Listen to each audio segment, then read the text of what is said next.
What's going on, everybody? I wish everyone had a fantastic Saturday night, but the Miami Hurricanes have lost to the University of North Carolina Tarheels 45-42. I got to be honest, Ross. So I'm a victim of the ACC network. I had to live stream a game from a don't want to say like a Russian website or whatever, or like a Chinese website. Like basically, I had to live stream it. My computer may be hacked. It is what it is.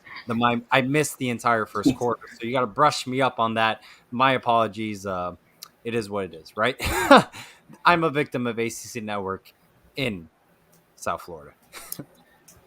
That first half, dude, frankly, you didn't miss hardly anything, bro. Like, all you missed was the same shit that you've seen every week in the first half of games.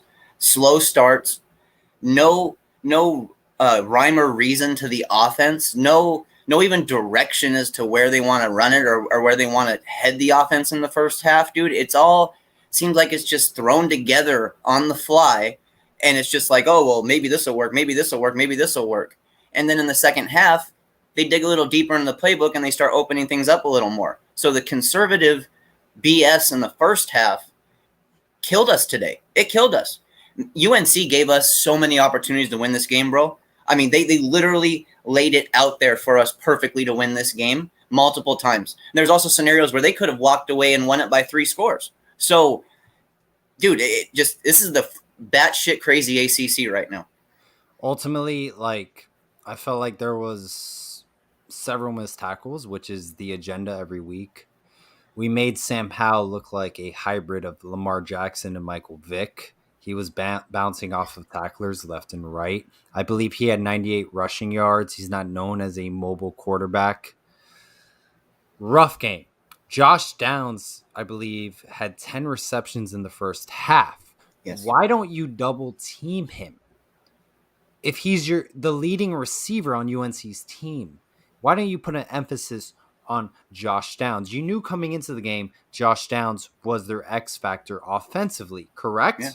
Yes. Why not double team him if he is their go-to playmaker? The unquestioned go-to playmaker. It's not even really a debate. He is the guy that is the driving force on their offense. Ty Chandler at running back is the other guy. But, I mean, when it comes to the pass game, Downs is the reason that offense can be as electric as it can be at times. No, 110%. There was one specific play I remember from Ty Chandler where he ran for like 10 yards. It was first down. I think there were like 5 or more missed tackles on that play with Ty Chandler. We have an issue tackling at the University of Miami. I can't resolve it. It's funny because the people who I was watching the game with were saying I understand you can't tackle. University of Miami has an issue. But were they even taught tackling in high school? Where did all that go? Where did all that come from? It's just basic football. I'll say this about that. The University of Miami football players, they showed heart. They did not quit. They did not let up. We knew coming into this game, every time Miami plays in Chapel Hill, it's going to be a dogfight. It's going to come down to a last drive for the majority of the history. Miami has played in Chapel Hill. It's always a close game. Yeah. We knew it was going to be a dogfight. They fought till the end. It came down to a final drive. You got to give them credit from all the outside noise they've been dealing with. It's not easy to be a young quarterback in a bad offense, having to put that offense on your back to come back on the road against a team that has been a tough opponent for us. This wasn't the ideal setup for Tyler Van Dyke to win us a ball game. Now what he did show me is he showed me some balls today, though. He showed me he doesn't have any quit. He showed me he's got some heart, among with other players. But go ahead, Ross. I was going to say the slow start is what ultimately doomed him. I mean, that's what ultimately doomed him and our entire team today. We lost because of our first half performance. I will say this, like Jalen Knighton was moving the offense. I felt like deep in the fourth quarter, we went away from Jalen Knighton offensively, and he was our X factor. He was moving the offense. He was basically the pulse of the offense, and we completely went away from him. That's what I saw. I think like when we start to use a guy and he starts to get some productivity for us, I think that Lashley feels like it's almost clever to not use them. Then it's like, oh, they figure we're going to use this guy because he's going good. Well, we're going to do the opposite. It's not clever at all, and it doesn't work. You get the ball in the hands of your playmakers. You find ways to do it no matter what. Dude, what was it? Rambo didn't get a catch until after halftime. That was his first catch of the game. He went a whole half. An NFL caliber wide receiver went a whole half without being able to get one catch in our offense. Lashley couldn't even scheme him open for a 5-yard dump. Yeah, Keyshawn Smith led the team with receptions, 7 receptions, 73 receiving yards. Charles Rambo, 4 receptions, 35 receiving yards. Tyler Van Dyke was 20 out of 45, 264 passing yards, 1 TD, 3 interceptions. Want to pick your brain real quick on Tyler Van Dyke. What do you think about his performance today? This was his first career start on the road against UNC. I want to pick your brain, and then I'll say my part. I think Tyler Van Dyke is a fully capable quarterback at the Power 5 level.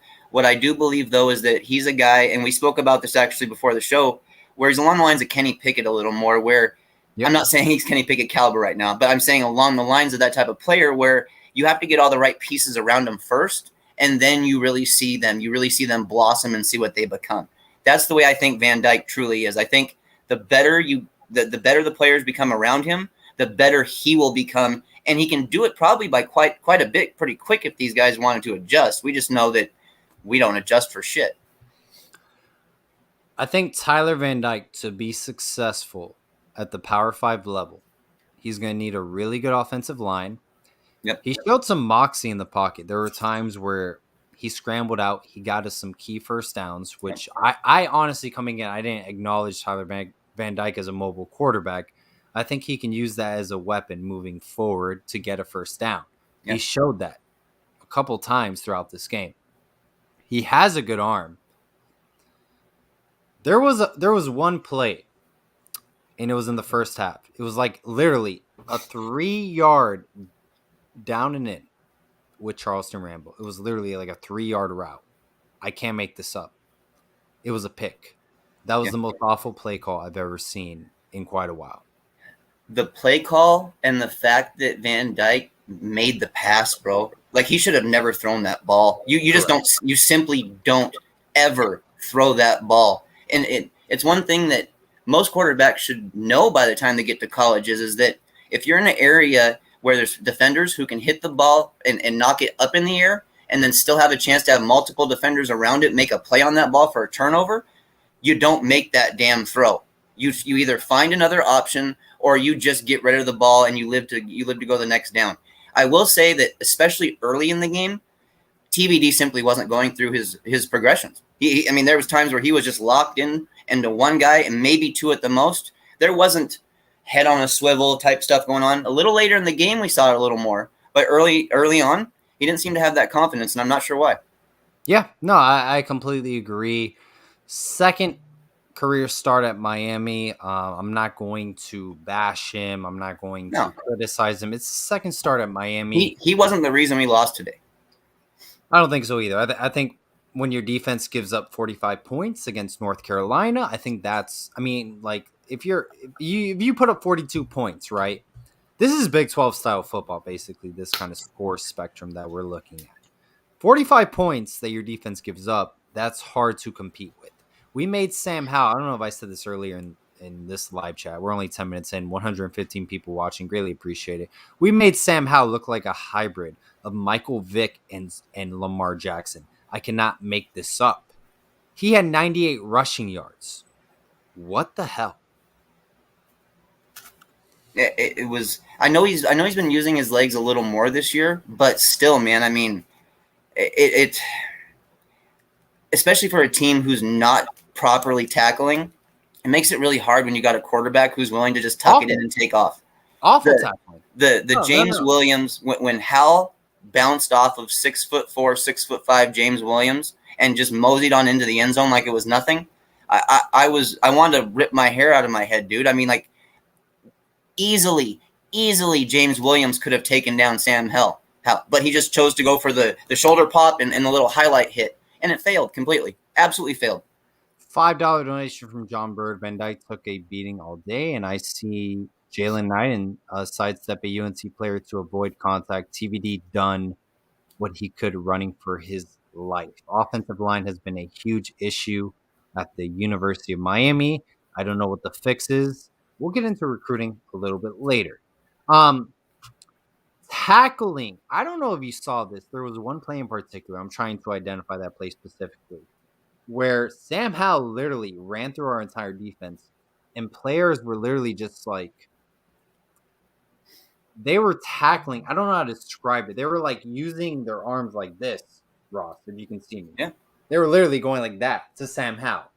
yeah. Just using their arms like trying to knock him, like grab the guy, throw him to the floor. It's not rocket science. Why are you using your elbows to tackle Sam Howell? DJ Ivy specifically, this was going into the end zone.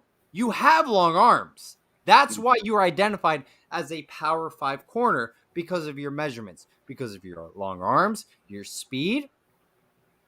You look like a power 5 cornerback. Grab him by the arms, take him to the ground. Tackling is a big red flag. That's been very popular on Twitter, talking about red flags, this and that. That's a complete issue at the University of Miami, and it's tackling defensively. And this is Manny Diaz. He's been the defensive coordinator here since 2016. I don't want to hear that Blake Baker BS that he was calling plays. Manny Diaz, this is his personnel. These are the players he's handpicked recruitment-wise out of high school that he's riding with. These are his guys on the defense, and it's piss poor tackling. Let's think about it. We've got a supposed, like we were sold a false bill of goods on that he was this mastermind defensive coordinator who was going to take our defense to the next level year by year. But yet your team put up 40 plus points and you still couldn't win a ball game. Like, that's a problem, bro. Like, okay, before this game even happened, Paul, had I gone to you and I said, hey, dude, I think we're actually going to put up 42 points against UNC, how would you have felt about winning that game? Would you have felt pretty comfortable? Going into the UNC game today. Yeah, even if it was, 15 minutes before kickoff and I told you, hey, dude, we're scoring 42 points today. Do you think we win or lose? I think UNC scoring 59 points questions that line you're telling me. Yeah. Because UNC, like, they have a good OC. Like, I'll stand by that. I love Phil Longo. I think he's a very good offensive coordinator. I know it's like Sam Howell, like it's kind of 50-50. A lot of people don't see him that good as an NFL quarterback. I think he's a better quarterback than most quarterbacks in college football currently. I think he runs a very good RPO offense, and I think if you put the correct tools around him, he can really shine. The way I see it is, and especially with how weak the ACC is, we should never lose a game that we put up 42 points in, Paul. Like, there's no reason why the University of Miami shouldn't be able to hold a team to less points than that. Honestly, there's no reason why our defense shouldn't be able to just play mediocre and still only give up like 35, 33. No joke. Like, it's to the point where I don't need them to be awesome. I don't need them to be amazing. I just need them to be consistently mediocre to the point that we have a chance to at least make things happen for 4 quarters instead of just the last quarter and a half. Look, like I'm like big into psychology, right? Like I love that. Like just people watching and like my major in college was sociology and crime together, criminology. I like to people watch. I love psychology. Manny Diaz has no heart. He has no beat. He's the high five guy on the sidelines. Nick Saban, when they're down by 40, Ross, he is ripping the freaking players on the sidelines. Okay? We don't have coordinators. We don't have any coaches taking their players on the sidelines, sitting with them and breaking down the last drive. We don't have any of that. We're just giving high fives. Yeah. It's time. Like, I hate, like, look, everyone has their opinion on Manny Diaz. The ship has sailed. I'm not going to curse on this channel, on this video. I'm going to try not to curse. But the ship has sailed on the Manny Diaz tenure. We have lost, okay, to UVA. We have lost North Carolina. We're not going to win the Coastal. NC State is probably going to beat us. Kenny Pickett, everybody and their mom says he can win the Heisman Trophy. Okay? If the Heisman Trophy winner lines up against this Miami secondary, he is going to pick us apart. Pick us apart. And by Yeah. the way, Jake Garcia, with his ankle surgery, I'm a big Jake Garcia fan. Me too. But if we don't start him next year, in my opinion, this isn't some BS inside source. This isn't any of that. I think he jumps ship. I think he transfers to another program. He's the type of guy who has the ultimate confidence in himself. Look at what he did in high school. Bounced from system to system and thrived in it. Did so well that he was listed as labeled as a Power 5 prospect the entire time. Had some of the best colleges in the nation wanting him. We got lucky to get Garcia. We got fortunate, dude. Seriously. The way the cards fell were in our favor. We didn't, in my opinion, we didn't outright win that battle for an entire cycle. We kind of got handed him towards the end of it, and we were the only opportunity that was well, not the only, but one of the better looking opportunities that he could jump into. Arkansas, I think Kendall Briles is Arkansas right now. I could be wrong on that. Yeah. But they're moving in the right direction as a football program, in my opinion, compared to Miami. Yep. This program has no heartbeat. We're 2-4. We got NC State coming up next week, which beat Clemson. Dave Doran, like I think he's a good college football coach. I honestly do. Yeah. He gets his guys ready to play. Does he have the best players on his staff? No, by any means. But they will literally give him 110%.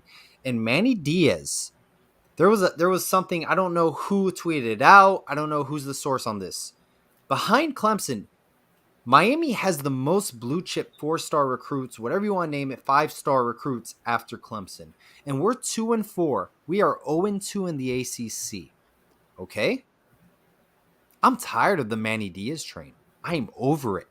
Get an interim head coach, light a fire under these guys, and let's go. Because Manny Diaz, he's not the guy for the University of Miami head coaching job. The overall lack of development on this team is astounding. It's ridiculous. It's absurd. Any other word you want to toss into it, but that's what it is. It's absolutely ridiculous that we see these guys get worse and worse the longer they stay with Manny Diaz. And it's awful, dude. And not only that, do they get worse and worse as they stay, but somehow as they play awful, they earn more snaps along the way. I agree with Derek Burnett. I think Tyler Van Dyke, he has an outstanding arm, something you can't teach.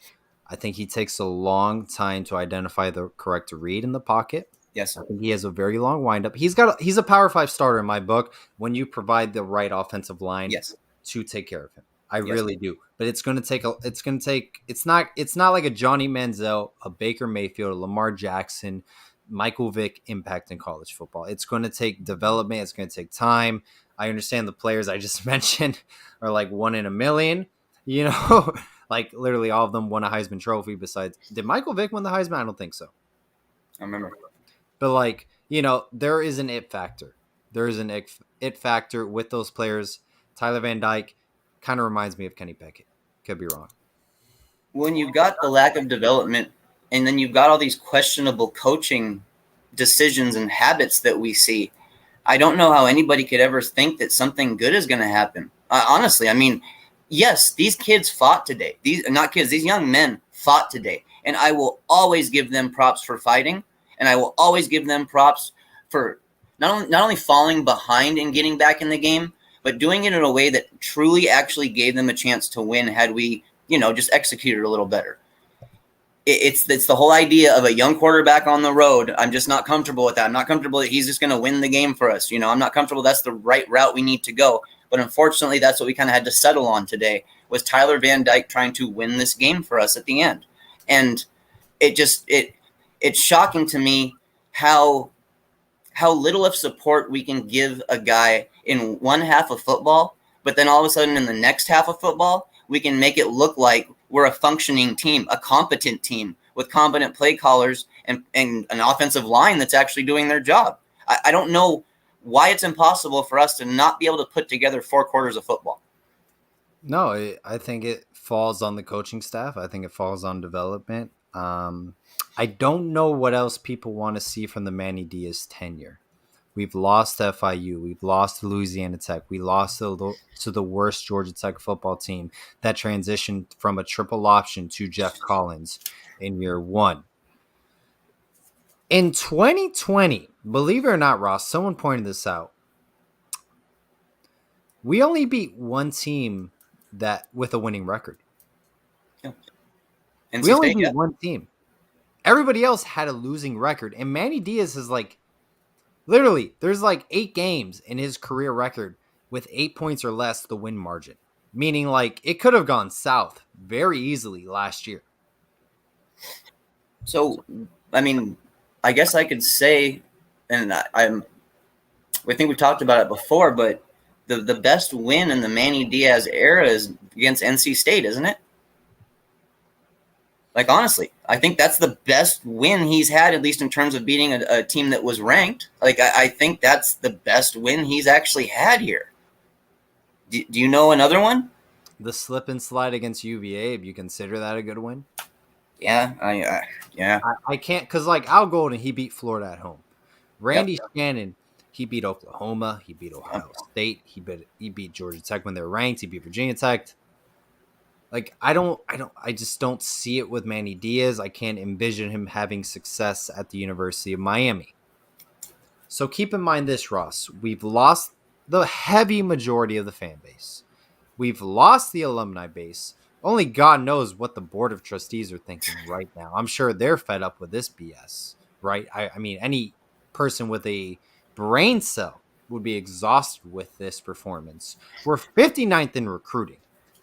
National Signing Day, which is early National Signing Day, which is the new National Signing Day, is December 15th, and we're 59th in recruiting. What is the point of keeping this guy as our head coach? What are the pros to it? Because next week we got NC State. I don't know who we play after NC State. We got Pittsburgh. We got Virginia Tech. We got Florida State. There is a good chance that Florida State, when we play them in Tallahassee, if Manny Diaz is our head coach, God knows who's going to be coaching the team, we might lose that game. That is a questionable argument. You know, I'd be kind of curious to see from an interim coach level as to, giving at least one of these guys a shot and seeing, was it really all Manny Diaz? Was he the guy who was dragging it down from the top? And to see if, we don't have anything to lose right now, Paul. We have absolutely nothing to lose. Things aren't going to magically get great. This is not going to be a good football season, Canes fans. Sorry to say it. But we can at least try to take some shots and try to be clever, try to be somewhat experimental, try to at least be appeasing to the eye, for recruits to go, hey, you know what? Miami's not just stuck in a shoebox. They're actually trying some stuff now. They're actually trying some new things. Let's pay attention to them. Because I'll tell you what, right now, dude, even though UVA isn't exactly an all-world beater, there are those recruits out there that are interested in them, love how creative that offense is. And they're getting more and more interest from more and more recruits all the time simply because of the chances they're willing to take and the creativity they show. David Vamos, thank you for the $5 donation. I greatly appreciate it, by the way. Tonight was another instance of coaching malpractice. Our guys trust the coaching staff. They reward these kids with mediocrity. Great show, Paul and Ross. Greatly appreciate it, Thank you. David, for your $5 donation. Like, if you're a Manny Diaz supporter, you want to see him finish out. You want to see him 5 years at Miami. That's fine.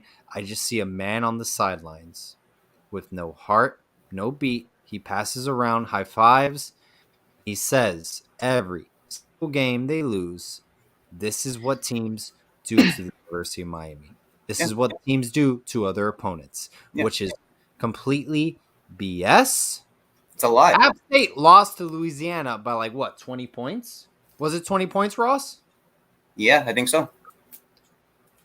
You're going to tell me if Miami lines up with Louisiana with the talent we have, Billy Napier's a great coach. Yeah, better than Manny. We're the underdog going into Louisiana.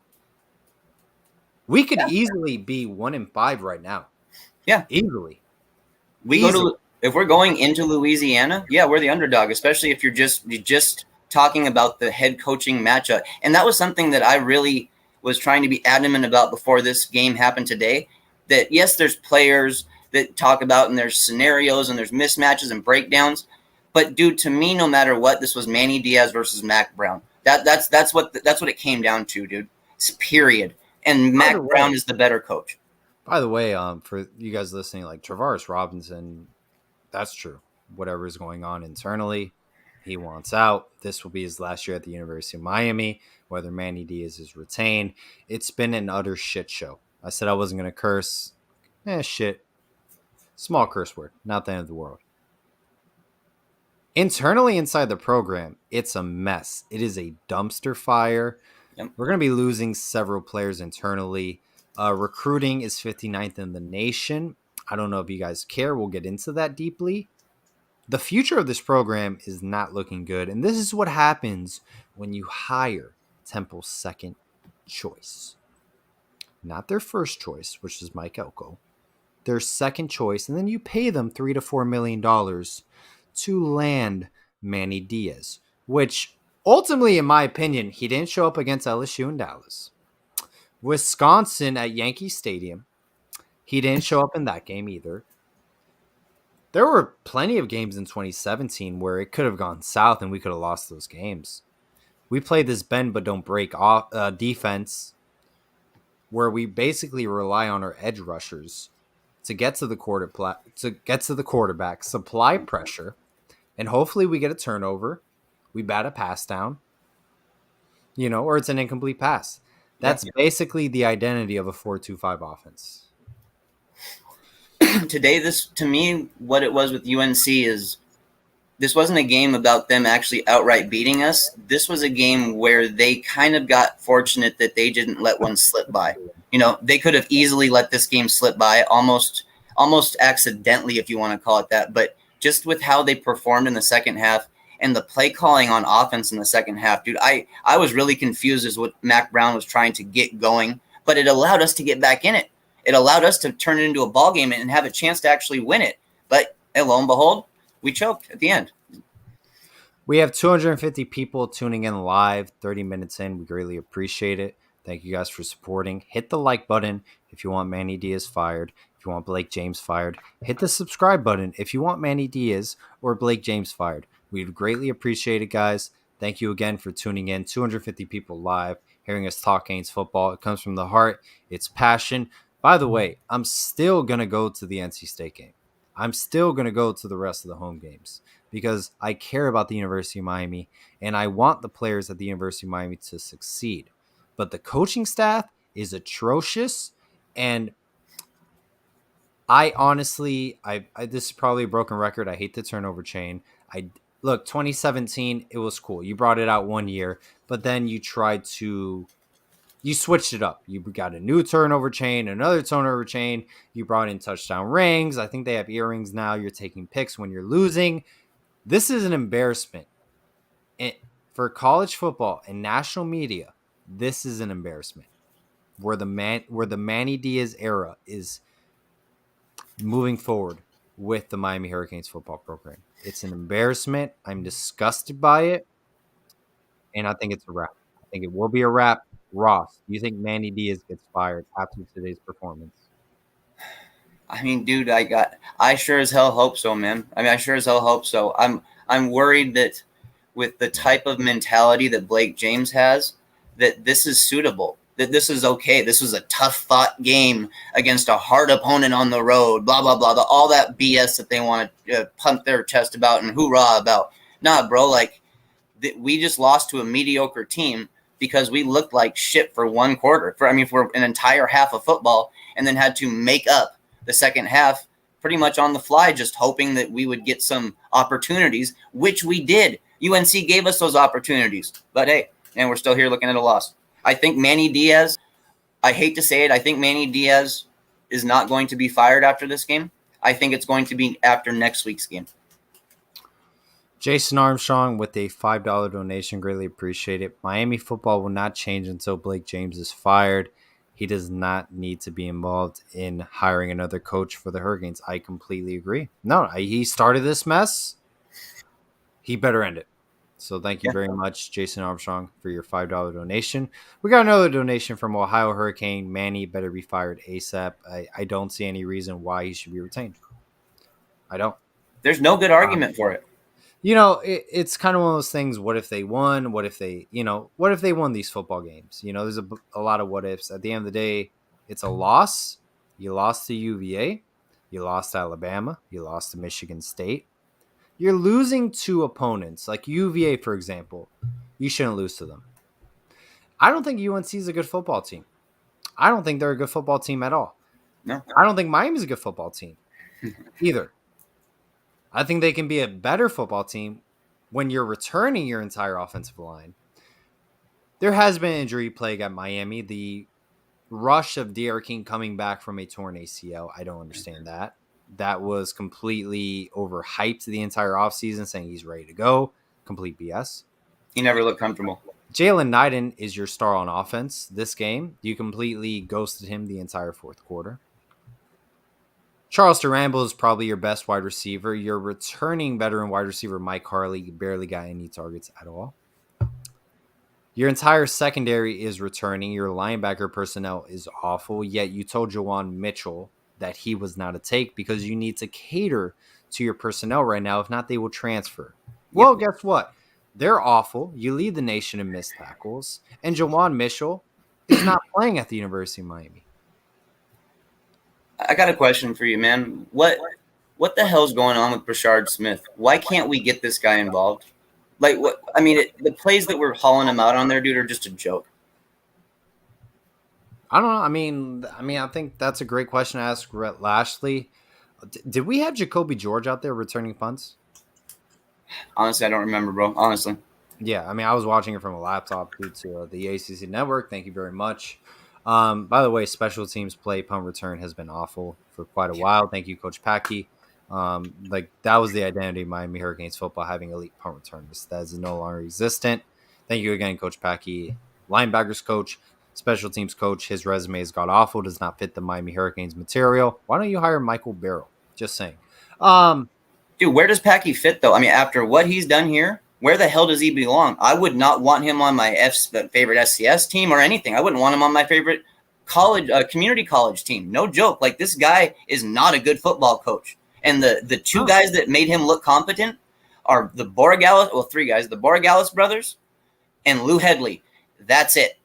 Those are the only guys that made him look like he actually did his job a little bit. Like, where's Restrepo? Like, he's one of your better wide receivers. Get him more involved. You throw him a pass, breaks a couple tackles, gets first down. We have playmakers at Miami. Get them involved. I just don't think Rhett Lashley, I never liked him as coming in, like he did a tremendous job at SMU, but his first season was a lot of repetitive plays, inside zone reads. That was very questionable. And he had, what was it, 35 to 38 points per game he averaged? Yeah, something like that.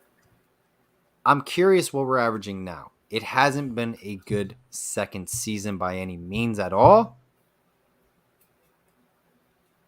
Manny Diaz is striked out twice with two offensive coordinators. He doesn't know what to do. Oh, this is both sides of the ball, though. He's in charge of the defense. Clearly, doesn't know what to do there, and then he's making hires and clueless hires on offense. You know what? Someone said Packy is the reason why our linebackers suck. I'm going to take that. I'm going to say Packy and the entire Manny Diaz personnel does not know how, Manny Diaz and Packy do not know how to evaluate linebacker play. They don't. Because Omar Graham Jr., we'll get into this recruiting in South Florida later, and just in general. Omar Graham Jr. wanted to be a Miami Hurricane, Ross. We've interviewed him several times. He's not a take. Jawan Mitchell, you told him, no, you can't transfer in here because you want to cater to the personnel you have right now. Corey Flagg, Bradley Jennings, Avery Huff, Tyreek Austin-Cade. This is your personnel going into the 2021 season. I'm not impressed. This is not traditional Miami Hurricanes football at all. Where do you think, with all the issues we've had and how bad we've looked at linebacker, where do you think we sit with Wesley right now? That's our main guy at linebacker for recruiting. Do you think that he's even interested at all playing linebacker for this team? I don't think a lot of recruits are interested moving forward. No. Honestly, like I don't know. I mean, it's not looking good for Miami in recruiting. We're 59th in the nation. I don't know what Wesley Besaint is thinking in his head right now. But the 4-2-5 scheme that we're running and the development that we have in place, he can start here next year. But I don't know if he'll develop here, to be honest. One key, thank you very much for the $5 donation. 6 straight losses versus Power 5 schools. 6 straight losses. Any other respectable program would fire the head coach. I 110% agree. Absolutely. Absolutely. The stench of mediocrity at Miami is going all the way to the very, very tops of the people in charge of the school. The people in charge of this seem to be okay with this. And it's just disturbing, Paul. At least from a fan's point of view, it's completely disturbing. Yeah.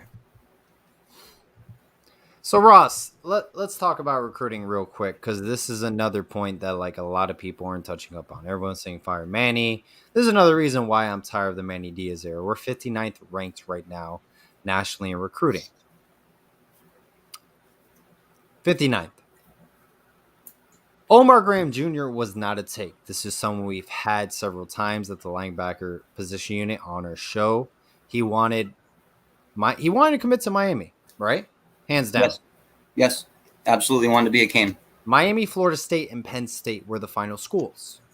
He was not a take for the University of Miami. He was not a take. Correct? Yeah.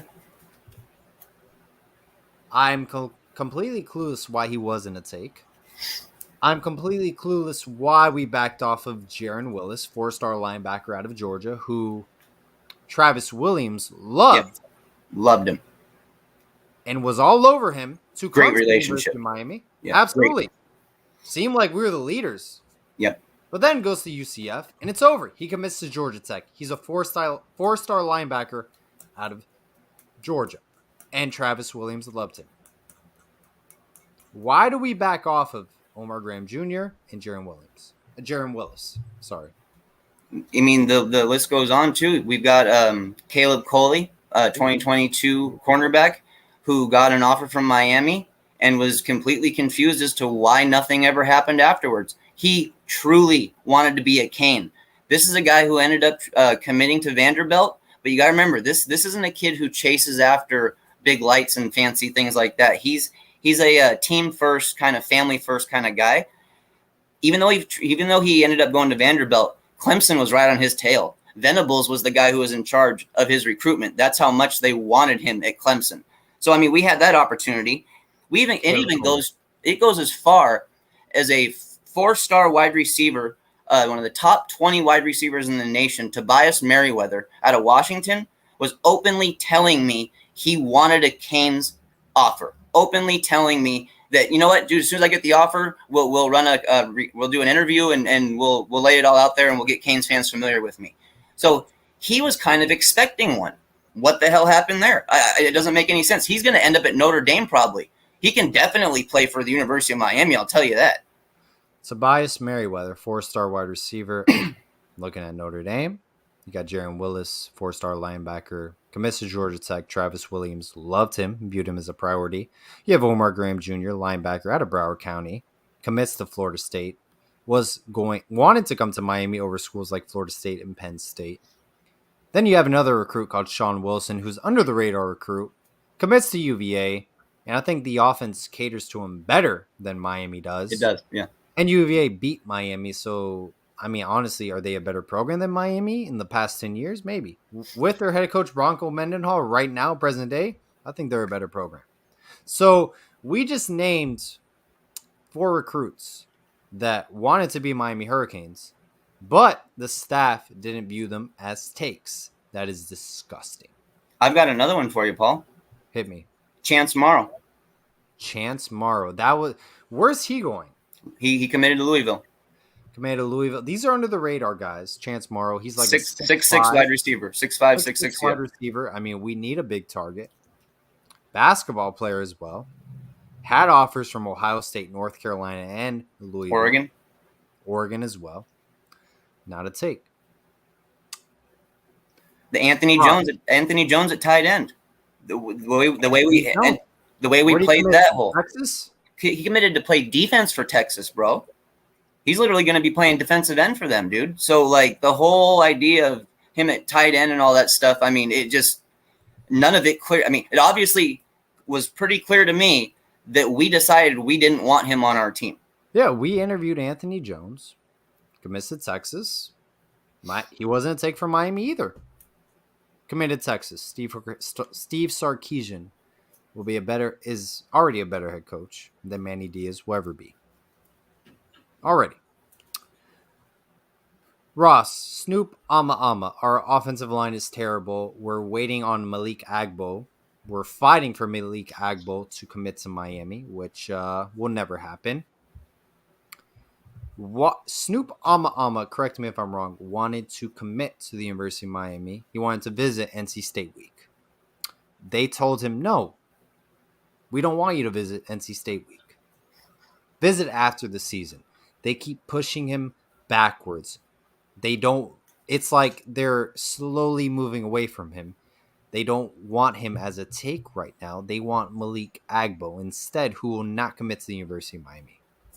They are deciding to prioritize the wrong guy. The thing that I don't like about this is that we could prioritize both of them. There's no reason why we can't make both of them feel like they're welcome. Doesn't mean we have to take both of them, but we shouldn't be slow playing a guy like Snoop, who is getting already an official. I mean, he already has an official visit lined up with UVA. That's right there, ACC rival. So I mean, I don't like the idea of slow playing, because when we see these things get slow played, it doesn't always turn out in our favor usually. 110% agree. And on top of that, too, Jaden Wayne, 5-star defensive lineman out of Washington, number 29 overall player in the nation. When you spoke to him as well, he told you he was completely confused. He was mind-boggled why Miami cut communication with him. And he's a 5-star recruit in the class of 2023.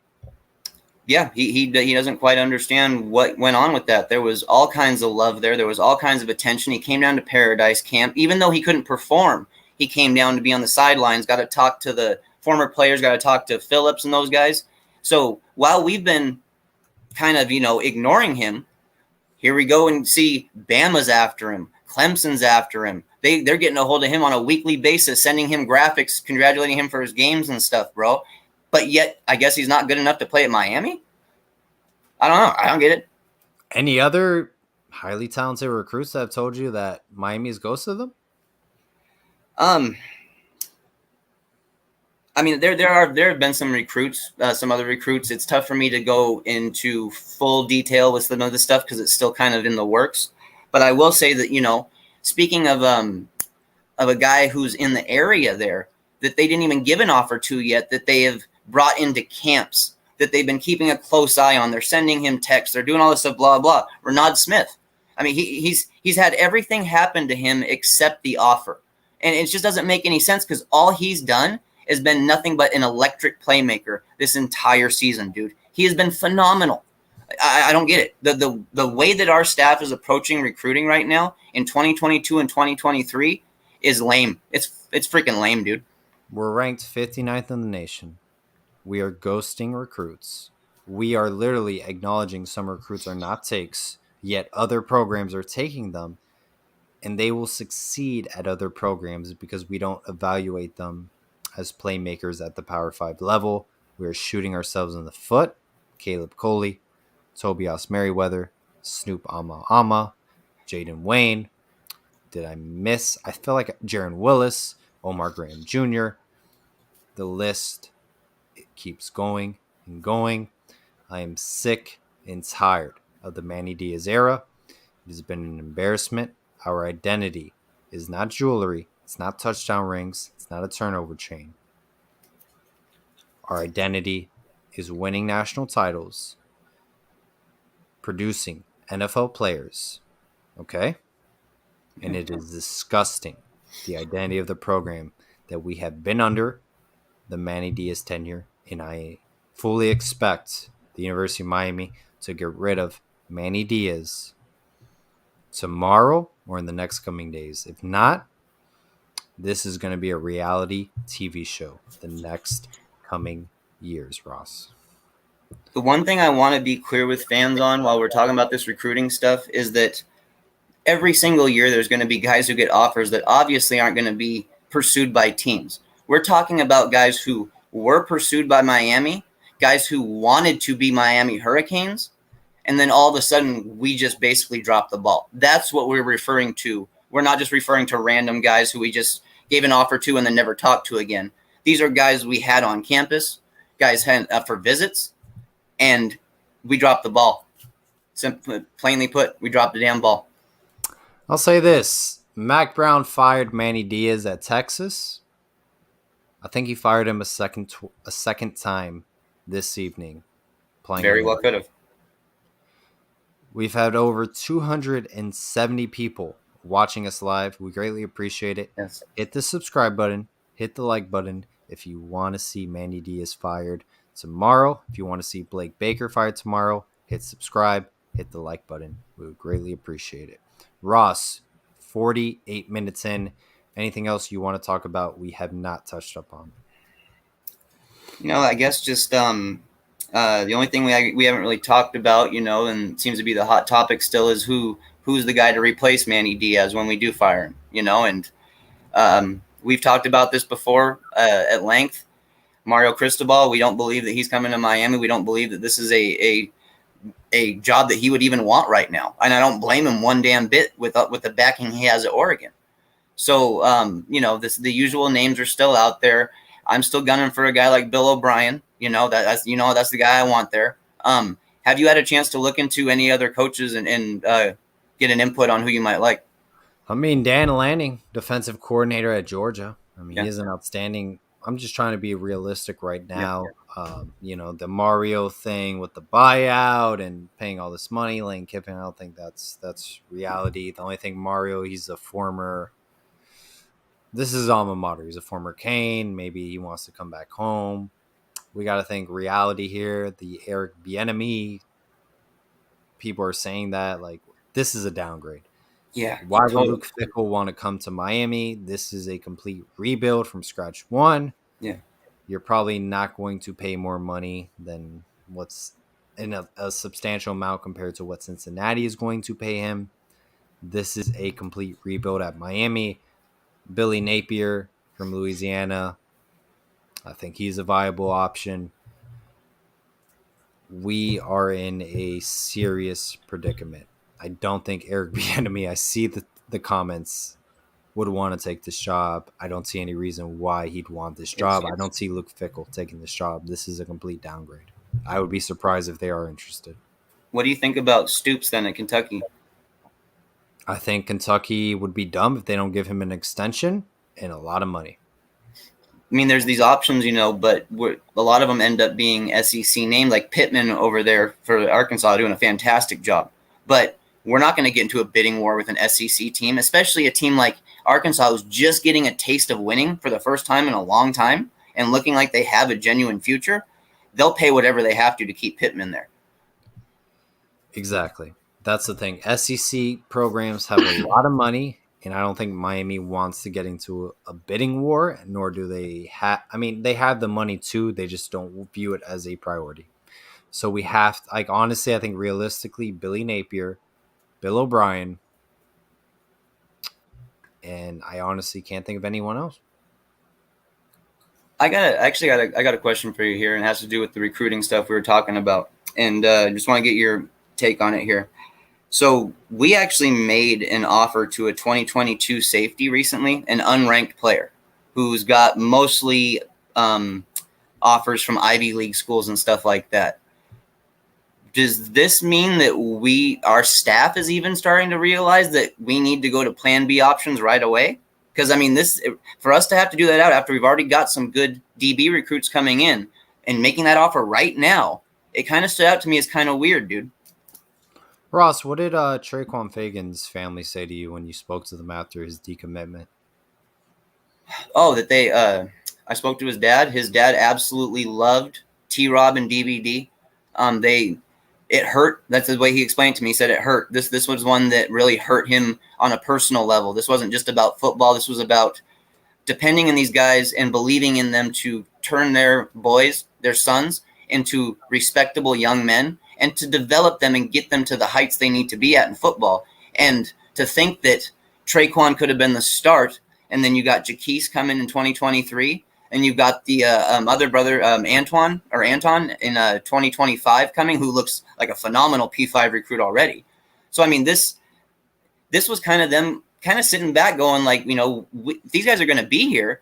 We can be Canes fans for the next 8 years, 9 years, because our sons are going to be circulating through that program. And they believed it. And it hurt, man. It really hurt them.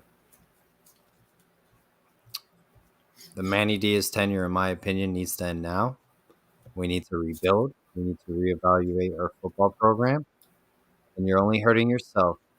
And you're torturing Manny Diaz, keeping him around, and you're hurting this program. That's the only thing I have left to say. I've said enough about Manny Diaz. I don't have a vision of him having success here. And I think if he stays another season, I think a lot of people will be not renewing their season tickets. And I think Manny Diaz acknowledges he's a dead man walking. That's all I got to say. Thank you to the 280 people listening to us live. We greatly appreciate it. Ross, anything else you have to say? Just one thing, Canes fans, that we can do is, and this is completely possible to do, we can still support our guys out there on the field without supporting the coaching staff. We don't have to necessarily agree with the staff and what they're doing, but we can show love to our guys, especially when they're out there playing hard. I have no problem doing that. When they're out there showing that they're playing hard, I have no problem showing them respect. 110% agree. Thank you again to the 280 people that listen to us live. If you want to fire Manny Diaz, if you want to fire Blake James, if you like our content, hit the like, hit the subscribe button right now. We would greatly appreciate it. We've had NFL head coaches on this show.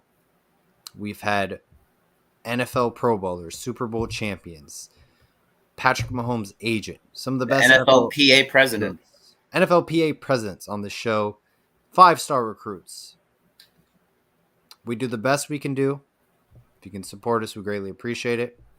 The scoop keeps moving. We're hated by many, confronted by none. Hope everyone has a great rest of the day. Go Canes. And fuck Manny Diaz.